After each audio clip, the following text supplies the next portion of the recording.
আজকে সকাল সকাল ঘুম থেকে উঠেই বেরিয়ে পড়লাম বাজার করার জন্য। আসলে আমি একলা না, আমরা দুজন।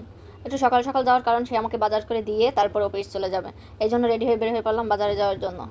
তো বাজারে গিয়ে দেখি অনেক বৃষ্টির কারণে আজকে বাজারে কোনো মাছ ওঠেনি তেমন, আর যেগুলো উঠেছে ওগুলো আসলে আমার পছন্দ হয় না। তাই মুরগি নিয়ে নিলাম দুইটা, আর নিয়ে নিয়েছি লাউ শাক। লাউ শাক আবার আমার ভীষণ পছন্দ, তাই লাউ শাক নিয়ে নিয়েছি। আমার পছন্দের খাবারের ভিতরে লাউ শাক এক নম্বরে আছে, কারণ লাউ শাক আমার অনেক অনেক বেশি পছন্দ।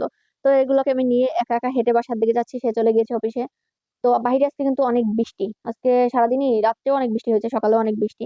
আর বাসায় এসে আমি মুরগিগুলোকে ধুয়ে ভালোভাবে পরিষ্কার করে ফ্রিজে রেখে দিয়েছি কিছু, আর কিছু রান্না করার জন্য নিয়ে নিয়েছি। আমরা দুজন মানুষ যেহেতু, তাই অল্প পরিমাণেই নিয়ে নিয়েছি।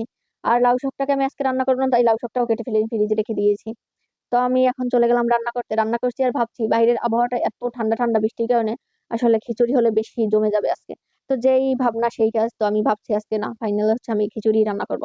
তাই আগে মুরগির মাংসটাকে রান্না করে নিচ্ছি, তারপরে খিচুড়িটা রান্না করব। তো আমি দিয়ে দিয়েছি তেল, পেঁয়াজ হচ্ছে আর তেঁতুলিয়া নিয়ে মশলাগুলো, এবার এগুলোকে ভালোভাবে আমি মিশিয়ে ভেজে নিব।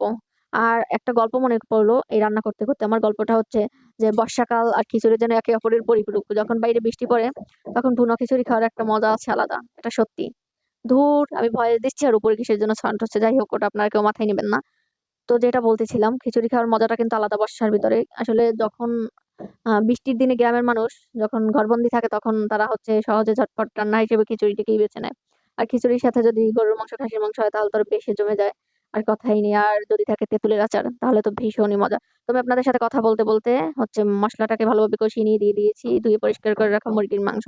তো এটাকে আমি নেড়ে চেড়ে 10 থেকে 15 মিনিটের মতো ভালোভাবে কষিয়ে নিব। কষিয়ে নেওয়া হয়ে গেলে এবার আমি পরিমাণ মতো পানি দিয়ে ঢাকনা দিয়ে ঢেকে রেখে দেবো। ঢাকনা দিয়ে ঢেকে রেখে আমি ফাঁকে হচ্ছে পোলার চালগুলোকে ভালোভাবে ধুয়ে রেখে দিয়েছি। আর হচ্ছে ডাল, এগুলোকে ধুয়ে ভালোভাবে পরিষ্কার করে রেখে দিয়েছি।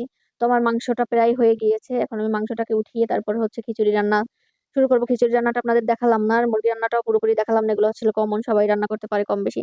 তো এবার আমরা খাওয়ার জন্য রেডি, সে অফিস থেকে চলে আসছে। আল্লাহ হাফেজ।